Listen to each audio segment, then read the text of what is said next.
आप सबका फिर से स्वागत है दोस्तों। जीने की राह का यह एपिसोड 2 है दोस्तों। एकाग्रता जरूरी है, जिसको लिखा है जेम्स स्कॉट हैंसन ने, जिसका हम ऑडियो बुक लेकर के प्रस्तुत कर रहे हैं दोस्तों। मैं हूं आपका दोस्त अभिमन्यु मौर्य। तो आइए चलिए शुरू करते हैं। शुरू करने से पहले मेरे चैनल को लाइक कीजिए, शेयर कीजिए और सब्सक्राइब कीजिए। एकाग्रता है जरूरी। हम उस दुनिया में काम कैसे करेंगे जहाँ पे हर कदम पे हमारा ध्यान भटकाने वाली चीजें हैं। एक से दूसरे विचार पे दौड़ते रहना तो मन का स्वभाव माना जाता है ना। तकनीक के साथ साथ तो बढ़ती नजदीकियों ने तो मन की इस चंचलता को भी बढ़ा दिया है। एकाग्रचित होकर के काम कर पाना तो पहले से भी मुश्किल हो गया है। कैसे बढ़ाए अपने फोकस को, आइए हम जानते हैं। इन दिनों तो एकाग्रता की ज्यादा बात ही नहीं होती है। मल्टीटास्किंग जो सच भी नहीं है, और एक से तो एक मनोरंजन जो तनावपूर्ण ज्यादा है, में उलझने। मनों की इस दुनिया में एकाग्रता को ठीक नहीं समझा जाता है। माइंडफुलनेस जरूरी चर्चा में है, उससे तो मुझको कोई दिक्कत भी नहीं है। सच में तो माइंडफुलनेस हर किसी के लिए तो उपयोगी और असरदार है।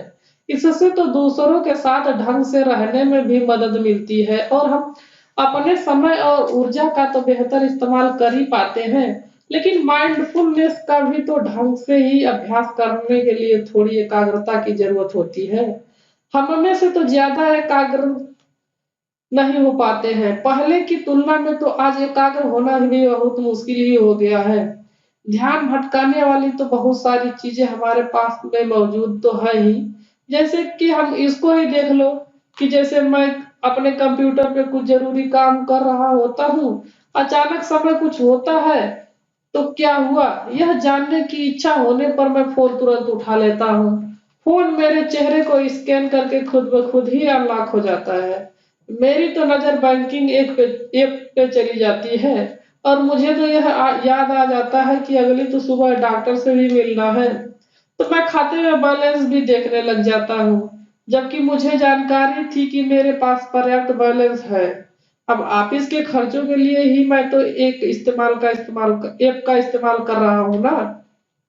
अचानक से मैं अपनी एंट्री भी देखने लग जाता हूँ, तभी ऑफिस की भी बारे में बातें याद आने लग जाती है कि मुझे तो मेडिटेशन ग्रुप के लिए चाय और डिफ्यूजेशन लैंप मंगवाना था। लेकिन मैं तो शॉपिंग ऐप खोल करके सामान खोजने लगता हूँ। उसके बाद भी मैं तो चाय का ऑर्डर कर दिया, पर लैंप को आगे और रिसर्च करने की तो मनसा से छोड़ दिया। अब दूसरे ऐप खोल करके लैंप के बारे में पढ़ने लग जाता हूँ और कौन सा तेल बेहतर रहेगा इस पे भी जानकारी लगता हूँ जुटाने। इस बीच कुछ मीम्स भी लगते हैं दिखाई देने। तो ऐसे हम तो अपने सभी के साथ होता ही है। तो हम तो जो भी कर रहे होते हैं ना, उससे तो हमारा ध्यान भी बढ़ जाता है ना। ऐसा नहीं है कि ऐसा हम सब स्मार्टफोन के कारण ही हो रहा है। अगर आप उन चंद लोगों में से भी है ना जिनके पास स्मार्टफोन नहीं है, तो भी काम के समय में आपका मन भटकता ही रहेगा। हम अपना बहुत सारा समय वस्तुओं और पुरानी यादों और अपने बुरे विचारों, फैसलों, अपनी इच्छाओं पे बेमतलब की एक सोशल साइट से दूसरे साइट पे स्क्रॉलिंग करने में तो गवा देते हैं। यही तो वजह है कि एकाग्रता एक चीज पर मन फोकस करने की क्षमता भी बेहद जरूरी होती है। तो मल्टीटास्किंग का तनाव। मल्टीटास्किंग यानी एक ऐसा काम करना है। मेरा मानना है कि मल्टीटास्किंग एक मिथक है, यानी झूठ ही है। हम में से तो कोई भी इसमें माहिर ही नहीं है। यह तो हमें तनाव दे देता है। कई बार तो हम बहुत भी ज्यादा दबाव में हो जाते हैं, तो इस कारण एक साथ 2 या 3 काम करने की भी सोचने लग जाते हैं। और जो भी काम हम कर रहे होते हैं पूरी तरह से उसमें मन लगाकर भी करने हमें शांति दे देता है। तो काम करते हुए या तो टीवी देखते हुए लगातार फोन देखना, दूसरों से बातें करते समय फोन पे टाइप करना, कुल मिलाकर के यही हमारा जीवन का ढंग बन गया है ना। पर तो सच है कि जिंदगी तो ज्यादा बेहतर, ज्यादा आसान और मस्ती भरी होती है जब हम पूरी तरह से डूब करके उस काम को करने लग जाते हैं। तो जो कर रहे होते हैं ना, ड्राइव कर रहे होते हैं, तो केवल ड्राइविंग करिए, ड्राइविंग के साथ साथ तो फोन पे बात भी करने लग जाते हैं। बहुत आगे पीछे की चिंता करने की जरूरत नहीं है। अगर कोई भी फिल्म या मूवी देख रहे हैं ना तो केवल उसको ही देखिए। बार-बार मन में फ़ोन के मैसेज देखना, सोशल मीडिया पे नई पोस्ट देखना की हुड़क उठती रहती है तो उसको कंट्रोल करिए। क्योंकि अगर फिर देखेंगे कि आप फिल्म या पहले से कहीं ज़्यादा मज़ा ले पा रहे हैं, अगर आपको सोशल मीडिया पे ही मज़ा आ रहा है तो उसी समय वही बस करते रहिए। फिर देखेंगे कि आप पूरे ध्यान से कोई भी चीज़ करते रहते हैं। तो ये तो कैसा लगा? अगर किसी से बात कर रहे होते हैं तो केवल उससे बात ही करिए। अगर ऐसे कामों के संदेह आ रहे हैं ना तो जो आप कुछ भी देर बाद तक कर सकते हैं तो उसे टाल दीजिए। आखिरकार अपने रिश्तों को ढंग से समय देना भी तो बहुत ज़रूरी है। अब देखेंगे कि आप जब भी दूसरे लोगों से ढंग से समय दे रहे हैं ना तब उनके साथ बिताए समय का भी अनुभव किस कदर बदल जाता है। वे आपके साथ होने पे भी किस कदर खुशी महसूस करते हैं। सुनने में भी तो यह आसान लगता ही है ना, पर सच है कि इतना भी आसान नहीं है दोस्त। ध्यान भटकाने वाली चीज़ें, तो हम उस दुनिया में कैसे काम करेंगे जहाँ हर कदम पे ध्यान भटकाने वाली चीज़ें हैं। हम तो अभ्यास करें वैसे ही जैसे किसी भी दूसरी चीज़ों को सीखने के लिए करने लग जाते हैं।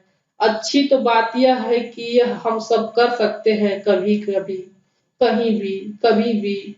तो यहाँ उसी समस्या की बात है जिस पर हम अभी काम कर रहे हैं। हमारे दिमाग का तो वह हिस्सा जो लगातार ही एक दूसरे पर विचार दौड़ाता रहता है, वह तो सीधे हमारे नियंत्रण में नहीं होता। लेकिन हम उसे जो भी कर रहे होते हैं, उस पे तो फोकस रहने का संदेह भेजते हैं। ये तो फेसबुक और इंस्टाग्राम आने वाले विज्ञापनों की तरह है, जो कि आर्टिफिशियल इंटेलिजेंस के ज़रिए हमारे सामने इस आधार पे आते हैं कि हम इंटरनेट पे तो सोशल मीडिया पे तो अपने समय को कैसे बिताते रहते हैं। अगर आपका फुटबॉल के बारे में कुछ खोज कर रहे होते हैं तो ये तो संभव है कि आपके सामने फुटबॉल से जुड़े उत्पादों के विज्ञापन आने लग जाते हैं। जाने अनजाने में हम अपने दिमाग को इस तरह से ट्रेनिंग दे दे रहे हैं ना कि वह एक विचार से दूसरे विचार पर कूदता रहता है। हम तो बेमतलब की चीज़ों में अपना डोपामाइन लेवल बढ़ाने की कोशिश करते रहते हैं। हम तो ऐसे जगह को देख सकते हैं, हम देर तक लिखने या पढ़ने से बचते हैं।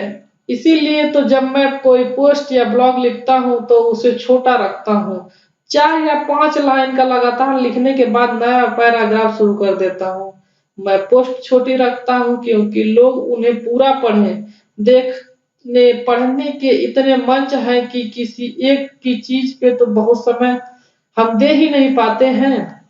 कैसे करें अभ्यास? आखिर एकाग्रता है ज़रूरी अगर तो हम कैसे अभ्यास करें कि उसको हम हासिल कर सकते हैं?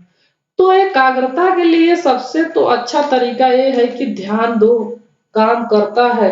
इससे हम तो अपने दिमाग को एकाग्र कर पाते हैं और बिना कोई फैसला या फिर बिना राय के ही बनाए गए अपने अनुभव को जान समझ पाते हैं। इसके लिए तो सबसे पहले आप आराम से बैठ जाइए। अब सांस को अंदर भरिए और देखिए कि आप अपनी सांस को सबसे ज्यादा कहाँ महसूस कर रहे हैं। इसको थोड़ा और आसान बना देते हैं। पहले नाक से एक छोटी सांस लो और देखो कि आप कहाँ इसका दबाव महसूस कर रहे हैं। अब अपने ध्यान को उस जगह से ले जाइए, सामान्य ढंग से सांस लेते रहिए, छोड़ते रहिए। एक सांस लेने पे 1 कहिए, सांस को बाहर छोड़ने पे 2 कहिए और फिर सांस ले लियो तो 3 बोल दीजिए और छोड़िए तो 4 बोल दीजिए। इस तरह से गिनती गिनते रहो। ध्यान कहीं भटक जाता है तो फिर से 1 से गिनती शुरू करिए।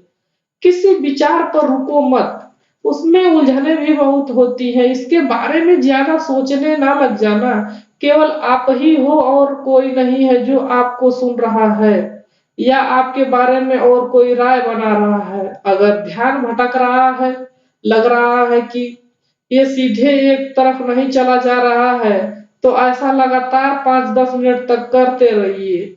हर रोज ऐसा अभ्यास करेंगे तो धीरे-धीरे आप अपनी फोकस होने की क्षमता को भी बहुत बढ़ा लेंगे और आपका दिमाग जब देखेगा कि आप किस काम को महत्व दे रहे हो और आपका एकाग्रता बढ़ने की दिशा में काम करने लगता है, तो वह भी धीरे-धीरे आपकी ही दिशा में बढ़ने लगता है। एक काम पे फोकस होने में भी समय बिताइए और उस जगह उस काम में पूरी तरह से सजग रहिए और वर्तमान को लेकर के जागरूक भी बने रहिए। अपने आज को भी भरपूर जिए क्योंकि यही तो है जो आप जी रहे हैं।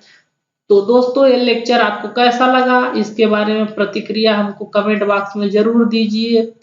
और अगर हमारे और भी ऐसे ही लेक्चर को सुनना चाहते हैं तो हमारे इस ऑडियो बुक सुनो चैनल को लाइक कीजिए, शेयर करो और सब्सक्राइब करो। धन्यवाद दोस्तों वीडियो देखने के लिए।